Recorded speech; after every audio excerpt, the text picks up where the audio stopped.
So rumors of a big update coming to the Nintendo Switch Online service with the addition of Game Boy and Game Boy Color games have been lighting the internet on fire, and for good reason. These are two awesome handhelds. Now if you're old like me, you probably grew up playing these systems, but a lot of the younger generation probably doesn't know all that much about the great games for both the Game Boy and the Game Boy Color. So in today's video, I thought I'd share 5 Game Boy and 5 Game Boy Color games that need to be added to the Nintendo Switch Online service. Now I'm not saying these games are necessarily the best on the system or anything, but these are games that I love to death and are amazing experiences, and one is a game that I actually want to experience for the first time. What's going on, guys? I'm RGT85. If this is your first time on the channel, welcome. Be sure to hit that subscribe button and be sure to like and share the video. But without any further ado, let's talk about 5 Game Boy and 5 Game Boy Color games that we need added to the Nintendo Switch Online service. So we're going to kick things off with the Game Boy, and the first game we're going to talk about is Super Mario Land 2: The 6 Golden Coins. Now, Super Mario Land released on the Game Boy, and it was a decent game. It was kind of different. The floaty physics definitely made Mario feel a bit weird, and the graphics weren't really Mario-esque. It did have good music, but this game was actually designed by a different team at Nintendo than the other Mario games were. But Super Mario Land 2: The 6 Golden Coins was like, okay, now we're in business. This is a serious game with some serious gameplay in it.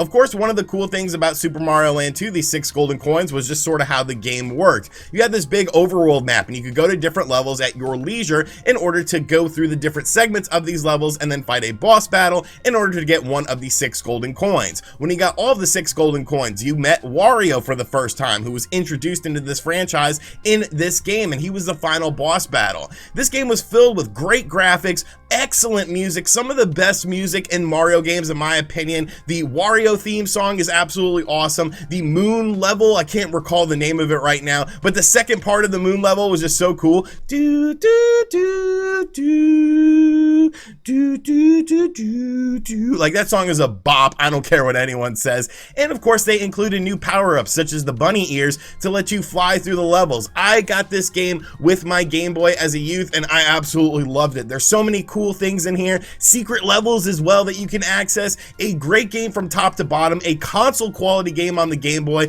and definitely a game that everyone should experience. The next game we're going to talk about is Donkey Kong, better known as Donkey Kong 94. Now, when you first play this game, you're kind of like, oh, it's Donkey Kong. Okay, no big deal. I don't really see the big deal with this, but after a few levels of standard Donkey Kong, the game finally opens up, and it was unlike anything we had seen in Donkey Kong games before, because really it was more of a puzzle game in which you would do things within these levels to access the different levels, and by unlocking different levels, you had to avoid pitfalls and traps and things that were trying to kill you on the levels, and it was really a different Donkey Kong experience than anyone had ever experienced before. They sort of paved the way for the Mario vs. Donkey Kong series that ended up becoming very popular on systems like the DS. This was the precursor to it, and it's a fantastic game. A game that not a lot of people have probably played, but something that they definitely need to play.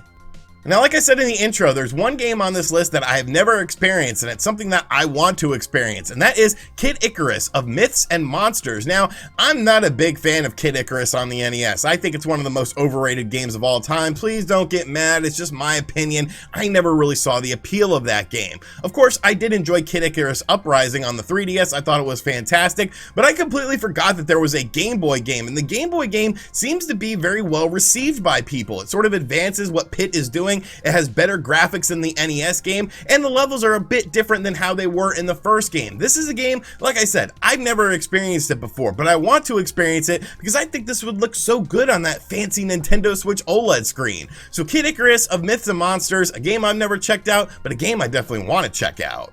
One of the most technically impressive games on the Game Boy was a game called Donkey Kong Land. Now, judging by the name of it, you would think that it was something like what they did with Super Mario Bros., where they made the Super Mario Land series instead of the standard Mario games that we were getting at that time on consoles. But Donkey Kong Land is actually a bit different. It basically takes the engine of Donkey Kong Country, shrinks it down to Game Boy standards, and then does a whole bunch of new levels. The whole game basically sort of feels and plays like Donkey Kong Country, but all of the levels are completely new for this game. So it's kind of like Donkey Kong Country Part 1 2. Like, you're getting more of that standard Donkey Kong Country experience, and I think that's what makes this game very special. Now, the graphics, like I said, they're not as good as the Super Nintendo, but for the Game Boy, they are super impressive, and the gameplay is just as tight as it's ever been. It's a game that, once again, not a lot of people may have experienced before, and I think it's a game that's sort of a hidden gem, even though it's a Donkey Kong game, and of course, Donkey Kong is a well-known franchise. So Donkey Kong Land, definitely a game worth checking out, and definitely a game that needs to be added to the Nintendo Switch Online service.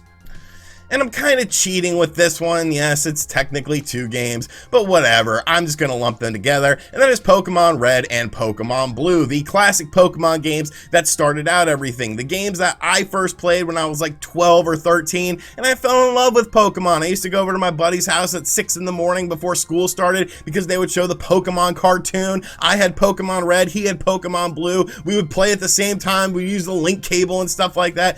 These are the roots of the Pokemon franchise. And surprisingly, they still hold up very well today. Of course, you have the original 151 Pokemon in this game, all of the classic characters that are now, staples within the Pokemon franchise, and it was just an experience unlike anything else was doing at that time. And it's still a game that really holds up well. So Pokemon Red and Blue are definite additions for the Nintendo Switch's online service when they add Game Boy. Alright, so now let's talk about some Game Boy Color games. I had the clear sort of Game Boy Color growing up. I really love that system, and there are a ton of great games for it. But the first 2 games we're going to talk about are kind of weird additions to this list, but I feel like I can justify them. The first game we're going to talk about is Super Mario Bros. DX. Now, essentially, at its core, it's just Super Mario Bros. 1 for the NES ported over to the Game Boy Color. The screen size is a bit different, which sort of plays into the physics of the game. So you might be saying, well, you can already play this game on the NES portion of the Nintendo Switch Online service. However, there are mini games within this game that are not included in any other version of the game, and that's what makes this game really stand out to me, is the mini games, because the mini games are honestly pretty fun, like trying to race the Boo and get to the end of the level before he does. Like, that's a cool mini game. There's lots of cool little things sprinkled into this game that are not found in any other version of Super Mario Bros. So Super Mario Bros. DX is a game that needs to be on here so that people can experience things that they haven't experienced with Super Mario Bros. Before. The second game is something that falls right in line with this as well, and that is Donkey Kong Country. Now, we talked about Donkey Kong Land on the Game Boy, the original Game Boy, saying that it was basically inspired by Donkey Kong Country, but just had different levels, whereas Donkey Kong Country on the Game Boy Color is literally Donkey Kong Country that was available on the Super Nintendo. But once again, you have the addition of different mini games that were included that have not been included on any other version of this game since then. So it's sort of like relics with these 2 versions of the game, because they offer things that are not found in any other versions of the game that people need to be able to experience, especially if they're die-hard fans of these series.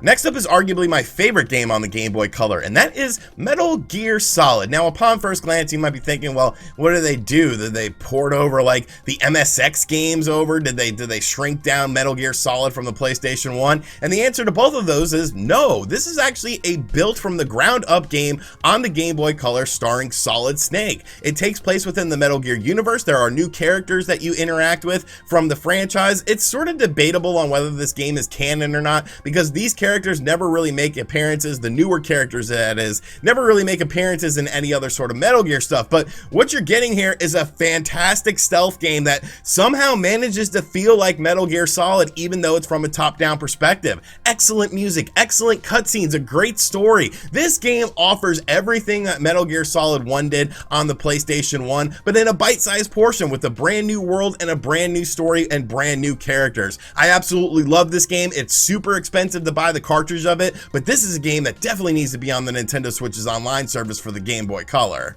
Arguably the best looking game on the Game Boy Color is a 2D platformer called Shantae. Now, of course, Shantae has gotten quite a resurgence as of late. There have been lots of new Shantae games. You can actually buy Shantae on the Nintendo Switch eShop right now, the version for the Game Boy Color. They also did a physical version of this as well, but you know what? This should be included on the service. I kind of find it weird to release, NES and Super NES and 16-bit and 8-bit games on the Nintendo Switch eShop when they should be added to the Virtual Console service. Now, of course, these versions that were newer are done by MVG, so they probably suck compared to the original. I mean, he's just a weird, bald Englishman who says he's from Australia. Yeah, right, dude. You are an Englishman. Accept it and move on with your life. But on a serious note, Shantae is an excellent experience. You can experience it right now on the Nintendo Switch, but I would love to see this game added to the Game Boy Color because you would be able to play it with your Nintendo Switch Online service. And let's be realistic, all of us probably have a Nintendo Switch Online account. And the final game, I'm going to cheat on it much like I did with the Game Boy list, and that is a dual game of The Legend of Zelda Oracle of Ages and Oracle of Seasons. Now, what makes these games unique is they've never been re-released or anything like that. Sure, you could buy them on like the Wii U Virtual Console or something like that, but you can't play them on your modern Nintendo platforms, and that's a shame because these two games are sort of relics of The Legend of Zelda that many people have forgotten about and really many people have not played. And these games are awesome experiences. They definitely feel like games like Link's Awakening or A Link to the Past with a top-down style. But the cool thing about this game is you kind of have to play both of them in order to get the full story. Of course, you have the whole seasons mechanism that's happening in this game where the same areas go through 4 different seasons: spring, summer, fall, winter. And that really makes a different aesthetic for all of these areas when you're in these different seasons. And that's something that really makes this game stand out. It was a true testament of the power of the Game Boy Color versus the standard Game Boy. And they're just excellent Legend of Zelda experiences. Something that a lot of people haven't checked out when it comes to the mainline Legend of Zelda games, but games that really need to be played because, I mean, they're awesome. Alright, so that was a sampling of games from the Game Boy and Game Boy Color that I want to see added to the Nintendo Switch Online service on day one. Now, like I said, most of these games are sort of nostalgia based for me, but a lot of these games are excellent titles and you cannot debate that. But both of these systems had a very vast library of games, so let me know in the comments section down below what games you want to see on day one added to the Game Boy and the Game Boy Color on the Nintendo Switch Online service. And as always, guys, thank you for checking out this video. If you are new to the channel, be sure to hit that subscribe button, be sure to like and share the video as well, and as always, I'll catch you guys on the next one. Later.